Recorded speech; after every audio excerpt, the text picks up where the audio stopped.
تاریخ میں کچھ لوگ ایسے بھی گزرے ہیں جن کے کارنامے صرف کتابوں میں دفن رہ جاتے ہیں۔ آج یہ قریش والے خود کو بہت بڑا سمجھتے ہیں۔ ہاں، کیا یہ بھول گئے کہ ایک وقت تھا جب یہ خوب بھوک سے مر جاتے؟ کیا یہ بھول گئے کہ تجارت کا رستہ کس نے سکھایا؟ جن کے فیصلے قوموں کی تقدیر بدل دیتے ہیں، جو پیدا ہی کسی خاص مقصد کے لیے ہوتے ہیں۔ اے مکہ والو، تم کسی سے کم نہیں۔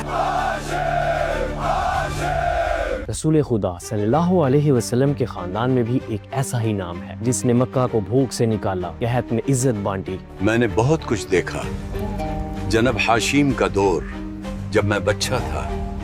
اگر رسول محمد ان کی نسل میں سے ہیں تو ان کی بیعت کرو۔ تجارت کو عبادت بنا دیا، جس کی ذہانت نے مکہ کو اپنی پہچان دی اور جس کے سائے میں نبوت نے آنکھ کھولی۔ یہ کہانی ہے جناب ہاشم کی۔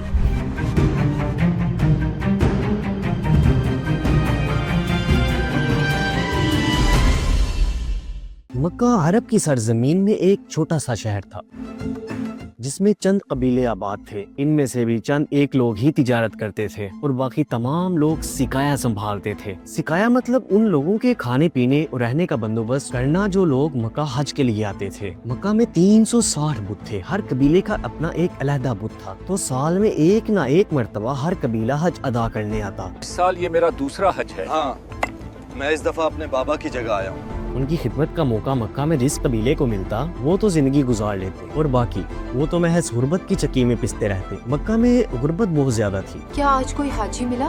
نہیں، آج کسی حاجی سے ملاقات نہیں ہوئی۔ لیکن ایک اور مصیبت بھی آ گئی جو کہ غربت سے بھی زیادہ بھیانک تھی، قحط۔ مکہ میں بہت بڑے پیمانے پر قحط آ گیا، لوگ صرف ایک وقت کھانا کھاتے اور کچھ تو وہ بھی نہیں۔ تمہیں معلوم ہے، آج میں نے خواب دیکھا کہ ہم نے جی بھر کر کھانا کھایا اور شام کے لیے بھی کچھ بچا ہوا ہے۔ مکہ موت کی قطار پر کھڑا تھا، سخت گرمی اور سینکڑوں میل صحرا کے بیچ مٹھی بھر لوگ جن کے بارے میں اگر وہ ایک شخص نہ سوچتا تو شاید وہ صفحہ ہستی سے ہی مٹ جاتے۔ وہ شخص تھے جناب ہاشم، رسول صلی اللہ علیہ وسلم کے پردادا۔ جناب ہاشم مکہ کے امیر ترین، معتبر اور عزت دار شخص تھے۔ آپ اتنے امیر تھے کہ آپ جب شام سے تجارت کر کے واپس آئے، مکہ میں قحط دیکھا، اس وقت کی قیمتی ترین ڈش سرید کھلائی مکہ والوں کو۔ جناب ہاشم نے اپنے اونٹ ذبح کیے، انہیں پکایا اور اس شورے والے سالن میں اپنے ہاتھوں سے جوں کی روٹی توڑ کر ڈالی اور مکہ والوں کو پیش کی۔ یہ اس وقت کا قیمتی ترین کھانا تھا۔ آپ کا اصل نام عمرو تھا، لیکن مکہ والوں نے آپ کا نام ہاشم رکھ دیا، یعنی روٹی توڑ کر ڈالنے والا۔ اگر آپ نہ ہوتے تو ہم مر جاتے۔ یہ عمل کئی دن چلا، لیکن حضرت ہاشم ایک بات جانتے تھے کہ یہ سب بہت دیر نہیں چلے گا، ہمیں کوئی مستقل حل تلاش کرنا ہوگا۔ لیکن ہر بار ایک ہی جواب، آخر کریں تو کریں کیا؟ ایک روز حضرت ہاشم مکہ کے سامنے کھڑے تھے۔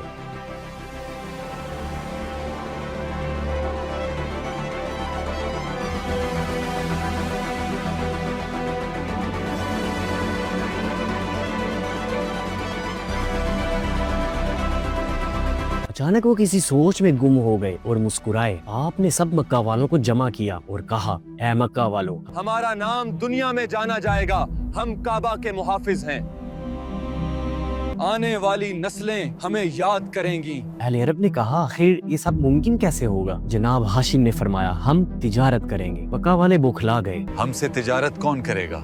اور اگر تجارت شروع ہو بھی جائے تو راستے کے لٹیروں سے کیسے بچیں گے؟ ظاہر ہے حضرت ہاشم نے یہ سب پہلے ہی سے سوچ رکھا تھا۔ حضرت ہاشم نے فرمایا، تم لوگ تجارت کا بندوبست کرو، شام اور یمن کے بادشاہوں سے میں مل لوں گا۔ ہم گرمیوں میں شام کی طرف جائیں گے جو کہ ٹھنڈا علاقہ ہے،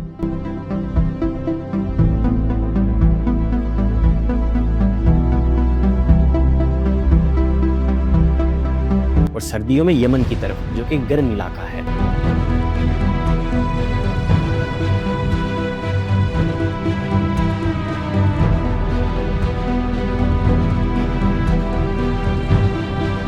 تیاریاں شروع ہو گئیں۔ جناب ہاشم نے خود سرداروں کے پاس جا کر تجارت کی اجازت طلب کی، ٹیکس ریلیف لیا، کیراوین پروٹیکشن لیا، مارکیٹ ایکسس لیا۔ حضرت ہاشم کے تیز ترین دماغ سے تجارت شروع ہو گئی۔ جناب ہاشم نے مجھے سیریا کی طرف بھیجا ہے،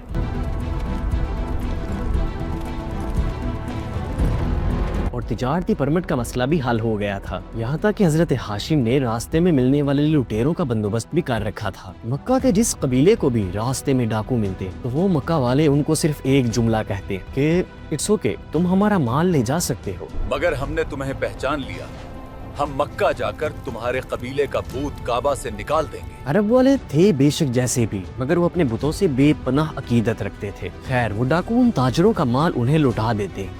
ہمیں معاف کر دو، بلکہ کسی بھی چیز کی ضرورت ہوئی تو ہمیں بتانا، ہمیں معاف کر دو۔ اور مکہ دیکھتے ہی دیکھتے مالدار ہو گیا۔ حضرت ہاشم نے مکہ کے ہر قبیلے کو تجارت میں شریک کیا، کسی کو سامان دیا اور کسی کو منافع میں سے حصہ۔ جناب ہاشم کے سمارٹ سٹیپ نے قافلوں میں امن پیدا کیا اور برکت بخشی۔ حضرت ہاشم کی ذہانت کا یہ اثر ہوا کہ قریش صرف حاجیوں کے میزبان نہیں رہے، بلکہ وہ کاروان لیڈر بن گئے، ٹریڈر بن گئے، مڈل ایسٹ کے اکنامک پلیئر بن گئے۔ بعد ازاں مکہ قحط سے نکلا، خوشحال ہوا اور عزت دار تجارتی مرکز بنا۔ جناب ہاشم کا اصل کمال یہ تھا کہ دوسروں کو راستے کا قبیلہ سمجھنے کے بجائے حضرت ہاشم نے انہیں تجارت کا شریک بنا لیا، اور یہی تجارت مکہ کی شراکت بن گئی۔ فاسٹ فارورڈ، رسول صلی اللہ علیہ وسلم کے اعلان نبوت پر یہی قریش والے رسول صلی اللہ علیہ وسلم پر طنز کرنے لگے کہ اگر خدا کو کوئی پیغمبر چننا ہی تھا تو ہم میں سے چنتے، یعنی قریش سے چنتے، ہم سب سے زیادہ مالدار ہیں، ہم عزت دار ہیں۔ پھر اللہ تعالیٰ نے سورہ قریش میں قبیلہ قریش کو ان کی اوقات یاد دلائی کہ تم وہ وقت یاد کرو کہ جب گرمی اور سردی کی تجارت کیا کرتے تھے، پھر ہم نے تمہیں ابراہہ سے بچایا، ورنہ آج تم ضرور زمین بوس ہوتے۔ ابراہہ کون تھا، اس ویڈیو میں جانیے۔